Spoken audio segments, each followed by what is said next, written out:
Taho, bumili na po kayo. Ako po ay nagbebenta dalawa para sa 30. Taho, bumili na po kayo. Seryoso po ako, nagtatrabaho. Hindi bumili, siya'y mabaho. Di pa rin po ako nakakaligo.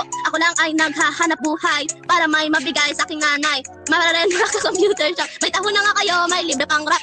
Mura lang naman ang benta ko kung di nyo afford. Pulubi lang kayo. Ilang araw na ako di naliligo. Last naligo ko noong linggo. Bumili ng taho, raramihan ko sa go. Masarap ang homemade taho ko. Awa! Aw! Aw! Aw! Aw! Awa! Awa! Aw! Ganda pala tong ralo na to. Ay, malamilo ay! Nakakatatot. Among Us? Yoko niyan! Yoko niyan! Yoko niyan!